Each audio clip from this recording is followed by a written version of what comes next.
से आपको 30 साल से लिखा हुआ है, आप पढ़ रहे हैं। आने वाली नस्लें आपसे कहेंगी कि शिवाजी के बारे में आपने यह पढ़ा है, पिताजी आपने तो हमको बताया नहीं। मैं क्यों ये बात कह रहा हूं? एक आपको सच्ची कहानी रखता हूं जो कल परसों की है। इसी महाराष्ट्र में कुछ दिन पहले एक सरकार थी जो हट गई है, और वो सरकार जो भी हो मुझे उसमें कोई इंटरेस्ट नहीं है। इस सफर में मुझे ना कुछ नजर नहीं आता, सिर्फ अपने लक्ष्य की कोई चीज जो है वो मुझे साफ दिखती है। वो बिंदी बराबर होती है लेकिन मुझे पहाड़ जैसी दिखती है, उसके अलावा मुझे नजर ही नहीं आता कुछ। क्योंकि मैं किसी पब्लिसिटी, किसी मान सम्मान, किसी पदक की दौड़ में हूं ही नहीं। एक साधारण से आदमी को 20-20 हजार लोग 2023 में सुनने अमरावती में आएंगे, इससे बड़ा सम्मान मुझे चाहिए ही नहीं। अभी उस सरकार ने जो अभी हट गई है, जिसका एक मक्कार मंत्री जेल में है। देखिए, अगर आपका एजेंडा है तो आप ये कहें कि हमारे पास 585, 590 जब तक एमपी एमएलए नहीं होंगे तो ये नहीं होगा। जो मिशन पे होते हैं, गलत या सही, वो अपना एजेंडा लागू कर देते हैं। बिल्कुल हाल की कहानी है। यहां इतने गणमान्य नागरिक बैठे हैं, कई प्रोफेसर, रीडर, को टीचर भी, अध्यापक भी बैठे होंगे। उस सरकार ने एक जघन्य अपराध किया, और ऐसे ही सभाओं की बात है। किसने उस सभा में क्या सुना मुझे पता नहीं, न मुझे ये बात पता थी, लेकिन उस आदमी को यह विश्वास था। एक 18 साल की बच्ची, ऐसे ही जब प्रोग्राम समाप्त हुआ तो लोग सेल्फी फोटो लेते हैं, मैं मना नहीं करता। भीड़ थी, एक 18-19 साल की एक बेटी खड़ी हुई थी, वो लगातार आगे आने की कोशिश कर रही थी।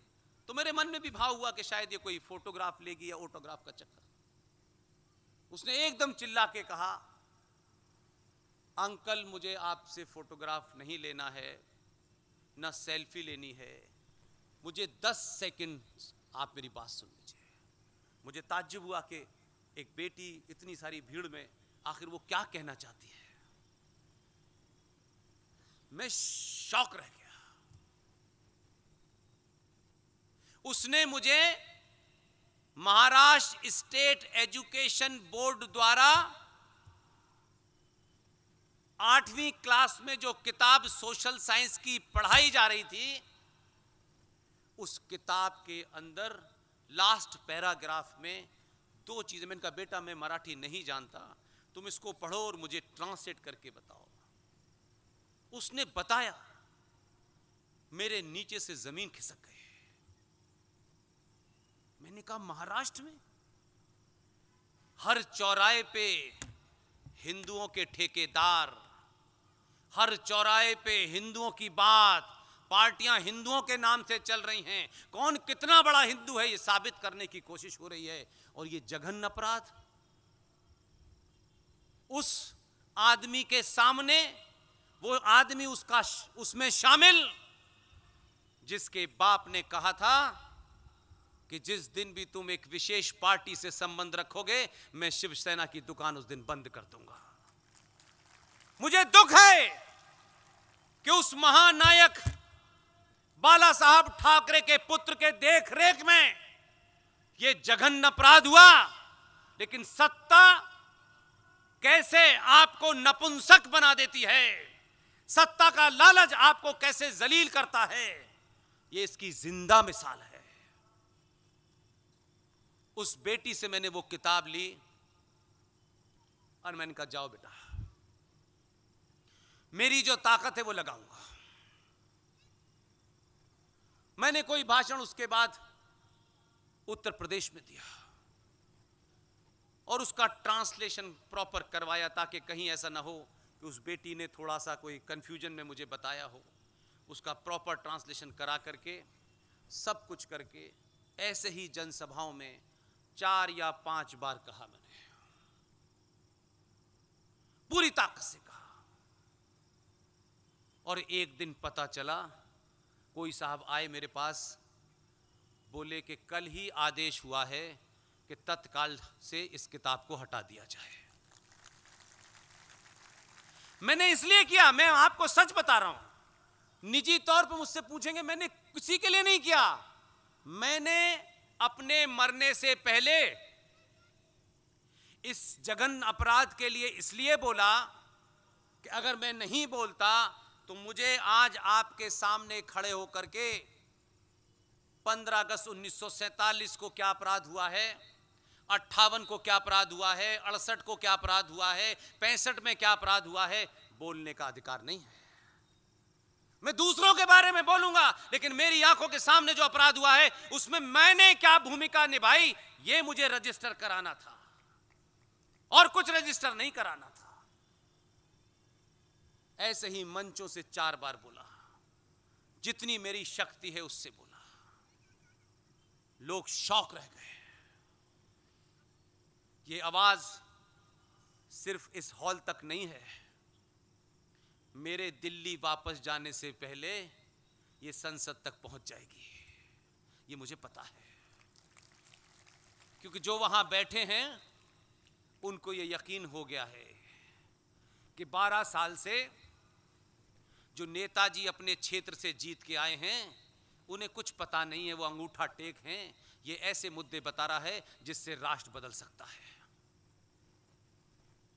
8वीं क्लास की किताब जो महाराष्ट्र एजुकेशन बोर्ड के अंदर पढ़ाई जा रही थी, उसमें कितनी खामोशी से एक हल्का सा बदलाव कर दिया ताकि आने वाली नस्लें आपसे पूछती कि आप झूठ बोल रहे हैं पिताजी, आप तो जो बता रहे हैं वो तो किताब में नहीं लिखा, और किताब में अगर लिखा है तो पिताजी आपने कभी मुझे सच क्यों नहीं बताया। इस डर से आने वाली नस्ल ये न पूछे कि जो मेरे संज्ञान में आ गया है, मैं ये नहीं दावा करता कि सब कुछ है, जहां जहां जितना आता है सिर्फ इन्हीं मंचों से बोलता हूं, किसी को कोई प्रस्ताव देने नहीं जाता हूं, कोई मेमोरेंडम देने नहीं जाता हूं, कोई कैंपेन नहीं चलाता हूं। मुझे उम्मीद है कि वहां तक आवाज पहुंचती है। उसमें लिखा हुआ था, हम बचपन से 3 नाम सुनते आ रहे हैं, भगत सिंह, राजगुरु और सुखदेव। इन तीनों को फांसी हुई, बताइए हुई कि नहीं? हम ये 3 नाम सुनते आ रहे हैं। जो आजकल जेल में है और रहेगा जेल में वो अभी, और उस अकेले ने कहां कहां खेल किया। देखिए वो सत्ता में पैसा लूटने के लिए तो थे ही, लेकिन कैसे अपने एजेंडे को, और इतने शिखंडी जो बैठे हुए थे विधानसभा में, वो किस पार्टी के हैं ये महत्व नहीं है। पार्टियां टूटती हैं, बनती हैं, संगठन बनते हैं, टूटते हैं, राष्ट्र नहीं टूटना चाहिए। उसमें लिखा हुआ था भगत सिंह, राजगुरु और कुर्बान अली ने ये शहादत दी है। ये कुर्बान अली कहां से घुस गया उसके अंदर? अब ये कुर्बान अली अगले 50 साल तक हम झेलते, ये कुर्बान अली कौन है? फिर लोग कहते हैं आप झूठ बोलते हैं, इतने सालों से था, वहां हिंदूवादी सरकार थी, अगर ये गलत होता तो कोई सवाल उठाता तो आपका बच्चे के पास जवाब नहीं होता। ऐसे नैरेटिव बनते हैं इस देश के अंदर, और ऐसे बने इसलिए हम 15 अगस्त 1947 को झंडा फहरा रहे हैं। उस मुहिम के बाद वो किताब बदली और वापस से सुखदेव उसमें जुड़े गए। शत्रु कोई जगह नहीं छोड़ रहा है जहां से आने वाली नस्लों को एक नई पिक्चर न दिखाई जाए। जब तक जिंदा हैं चौराहे चौराहे लड़ेंगे, बेनकाब करेंगे। ये इसलिए नहीं किया था हमने कि हमको कोई पद्मश्री मिलने वाला था, इसलिए आपको 1946 की वो 6 घटनाएं बताना चाहता हूं जिससे आज के भारत की जो दुर्गति हो रही है, जो समय आपको किसी और काम में लगाना था, पीछे की गंदगी साफ करने में लगानी पड़ रही है। क्योंकि डॉक्टर ये कहता है कि अगर बीमारी बहुत पुरानी है तो इलाज 24 घंटे में नहीं होगा, बहुत देर में जाएगी। इसलिए जब तक उस रूट कॉज को नहीं हटाएंगे, और आज आप उसके ऊपर एक लाल कपड़ा डाल के मखमल का और भारत माता की जय सब अच्छा चल रहा है, ये भाईचारा है। भाई का पता चल गया और चारे का पता चल गया इन 70 सालों में। इसलिए आपको कह रहा हूं, जनवरी 1946 जो युवा यहां बैठे हैं इसको लिखें, याद करें, जो बुजुर्ग हैं वो नोट कर लें और फिर वेरीफाई करें। जनवरी 1946 की घटना याद करें, वर्तमान समझ में आ जाएगा कि क्यों ऐसा हो रहा है। 1946 को भारत की 15 प्रांतीय असेंबलियों का चुनाव हुआ। 15 प्रांतीय असेंबलियों की कुल संख्या 1585 थी। मुसलमानों के लिए 492 सीटें रिजर्व थीं। चुनाव हुआ।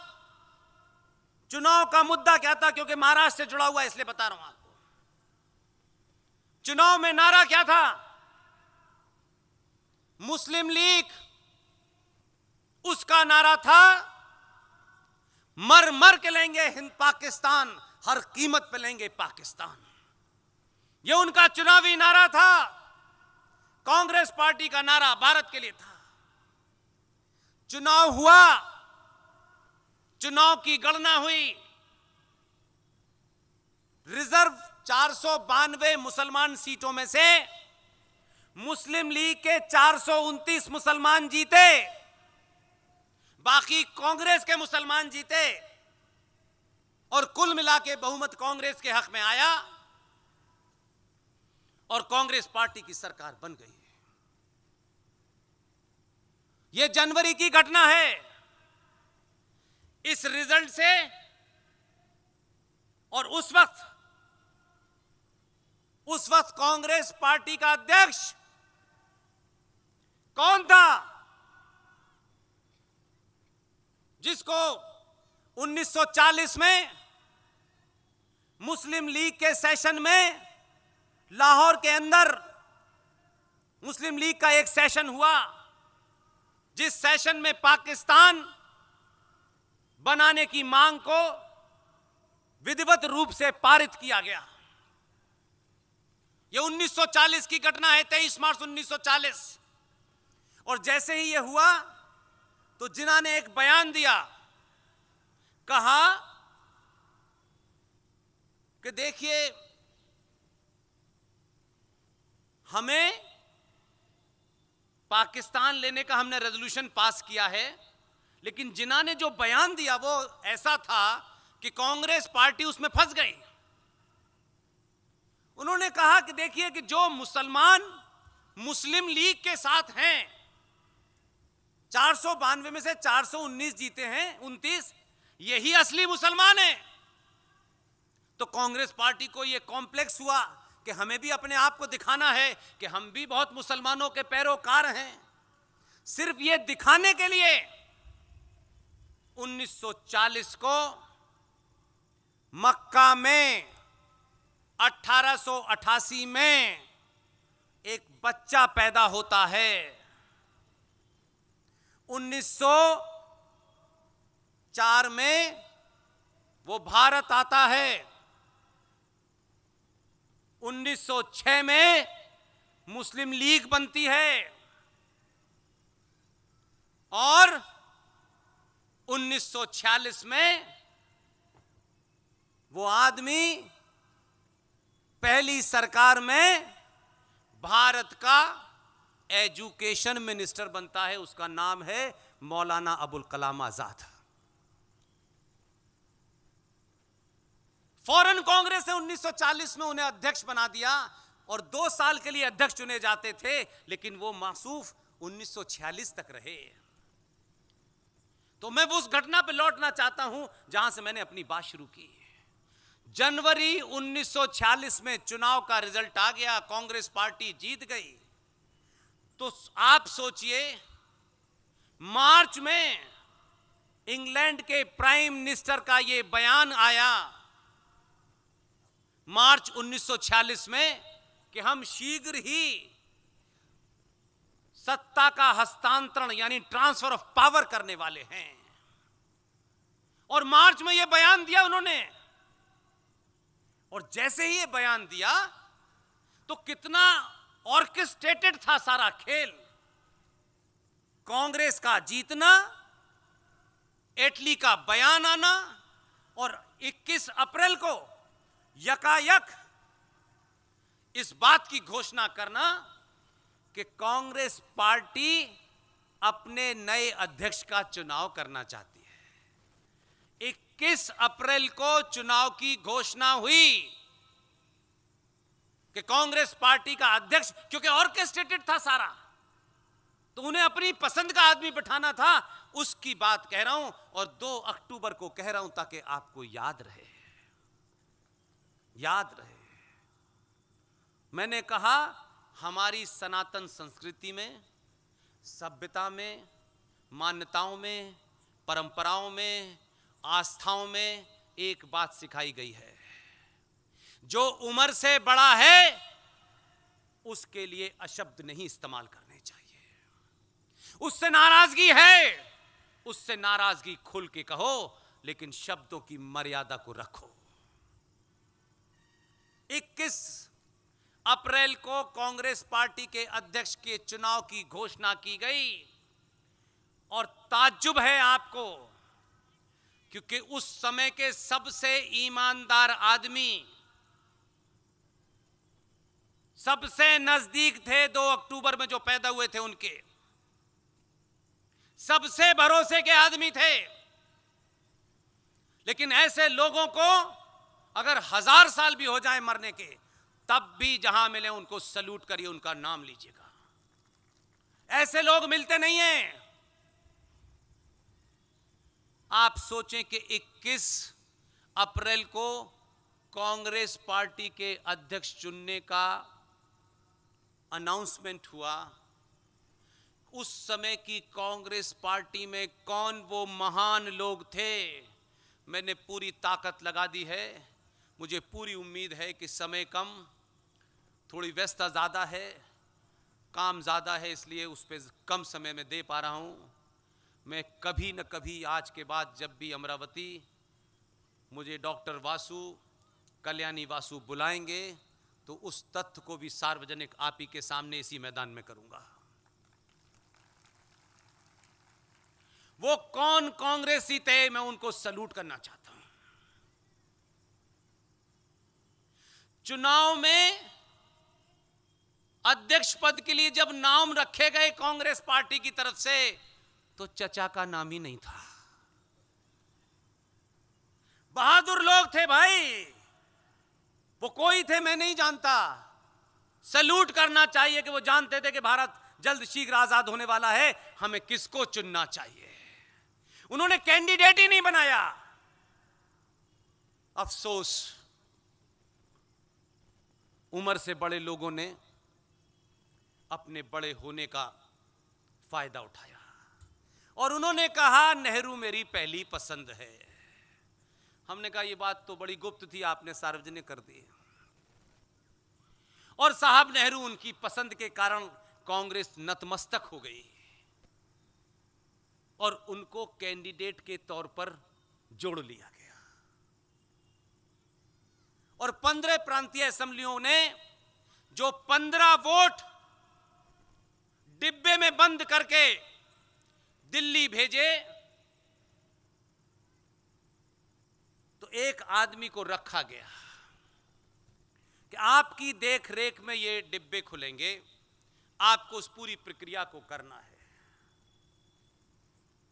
सीधे हाथ पे पिताजी थे, उल्टे हाथ पे पटेल थे। बीच में जो शख्स बैठा था उसका नाम बताऊंगा। डिब्बे खुले, 15 वोट की गिनती हुई और उन 15 लोगों को जानना चाहता हूं, कभी इतिहास में मिला तो उनकी भी कहीं चौराहे पे मूर्ति लगे, इसकी मुहिम चलाऊंगा मैं। लेकिन अभी मुझे पता नहीं है, समय का अभाव, संसाधनों का अभाव, रुपए पैसे का अभाव बहुत सारे कामों में देरी कर देता है। डिब्बे खोले, आज के बच्चों को लगता है कि ईवीएम मशीन हैक हो गई, इसमें गड़बड़ हो गई। अरे ये तो हमारे डीएनए में है। 1946 में डिब्बे खुले, 15 वोट निकले, 3 वोट नोटा को गए, 12 वोट सुबह सरदार पटेल को मिले, चाचा को वोट ही नहीं मिला। इस झूठ के साथ एक पार्टी का अध्यक्ष जवाहरलाल नेहरू जी मिले, जो अपनी पार्टी का अध्यक्ष नहीं बन पाया हो, उसे 2 सितंबर 1946 को अंग्रेज अफसर बॉबिल द्वारा यूनियन जैक के नीचे पूरी आस्था के साथ देश के पहले प्रधानमंत्री की शपथ दिलाई गई। यह जघन्य अपराध है कि नहीं? उसकी सजा भुगत रहे हैं। सरदार पटेल का कद देखिए आप। कोई उनसे, उनकी पर्सनालिटी से दो राय रखता हो, मुझे उसमें कोई इंटरेस्ट नहीं है। और सम्मान किसे कहते हैं, ऐसा अगर आज के जमाने हो जाए तो चौराहे चौराहे बलबा हो जाएगा। सरदार पटेल उठे और जो आदमी उस पूरे प्रोसीडिंग को देख रहा था वो हमारे पिताजी का सबसे नजदीकी आदमी था। लेकिन कितना ईमानदार है, मैं नहीं जानता कि उनके परिवार के कोई लोग होंगे। मैं सिर्फ इसलिए जोर से बोलता हूं और ताकत के साथ बोलता हूं कि उस परिवार का कोई भी वंशज होगा तो इस बात से खुश होगा कि सच्चाई चाहे 70 साल बाद आई, कोई चिल्ला के बता रहा है मेरे बाप के बारे में। जानबूझ के रखा गया कि ये क्लोजेस्ट आदमी है, इसलिए पहले से तय था कि घपला होना है। लेकिन उन्होंने घपला नहीं किया। उन्होंने सरदार पटेल को कहा कि आपको 12 वोट मिले हैं और इनको एक भी वोट नहीं मिला है। वो 15 कांग्रेसी कितने महान थे, वो जानते थे कि राष्ट्र किसके हाथों में सुरक्षित रहेगा। लेकिन बेईमानी की पराकाष्ठा देखिए, बेईमानी की पराकाष्ठा, बेहयाई की पराकाष्ठा है। ये बेईमानी नहीं, बेहयाई की भी है। आदमी कभी कभी सार्वजनिक जीवन में ऐसे घटनाएं जब आती हैं तो खामोश होकर के पीछे हट जाता है। लेकिन वो तो सफेद रंग की कलफ की धुली हुई टोपी अचकन लगाए शपथ लेने में भी उन्हें बेहयाई नहीं शामिल हुई। सरदार पटेल उठे और उठ के चले गए। जिस आदमी ने ये पूरी घटना का वर्णन किया है वो कोई सुनी सुनाई बात करने वाला आदमी नहीं है। इसीलिए मैंने कहा कि ओरिजिनल सोर्स से जब आप बात कहेंगे, चाहे वो किसी किताब के बारे में हो, किताब जमीन से आई हो या आसमान से आई हो, अगर तथ्यात्मक बात कहनी है तो सही सही बात कहिए। वो बात आपके खिलाफ भी हो तो डरिए मत। उस आदमी का नाम है आचार्य जेबी कृपलानी। और आज के बच्चों के सामने रखता हूं पेज नंबर 248, 249, 250। किताब का नाम है Gandhi his life and thoughts. उसको वेरीफाई करें और फिर उसके बाद कहना कि मंच पे बैठने वाला आदमी ऐसे नहीं चिल्ला रहा था, बिना तथ्यों के नहीं कहता। उनको जिम्मेदारी दी गई थी, वो नाखुश रहे, तब वो गुस्से में तमाम एक एक बात उस किताब में लिख के गए। आप सोचिए कि जो आदमी 1946 में अपनी पार्टी का अध्यक्ष नहीं बन पाया, उसे 15 में से एक भी वोट नहीं मिला, उसे 2 सितंबर को आनन फानन में अंग्रेज के कहने से कि जल्दी करो, हालात खराब हो रहे हैं, इन्हीं को शपथ दिला दो। उन्होंने नहीं कहा, यह मॉरल करेज की बात है कि वो कहते कि नहीं मैं अध्यक्ष का चुनाव नहीं जीता हूं, मैं प्रधानमंत्री की शपथ नहीं लेता हूं। लेकिन बेहयाई की पराकाष्ठा थी, तैयार होके नया गुलाब का फूल लगा के खड़े हो गए।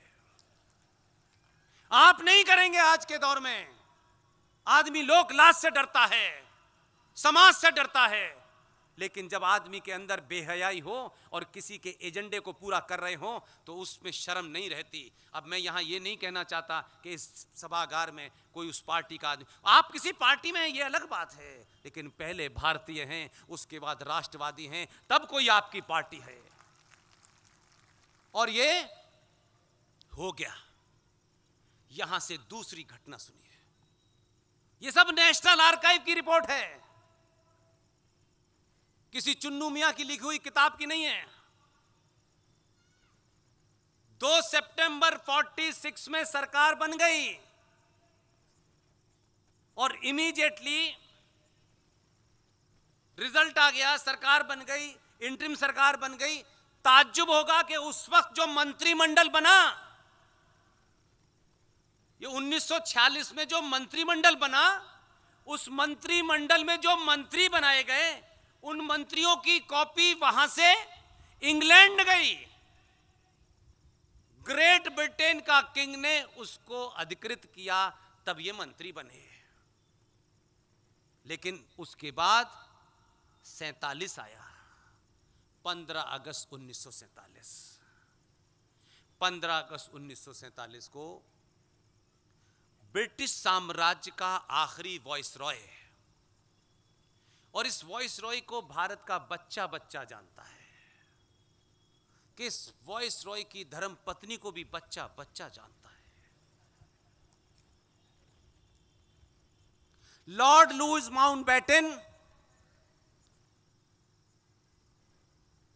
जो कि जॉर्ज पंजम के लंबे रिश्तेदार थे, वो आखिरी वॉइसरॉय रहे।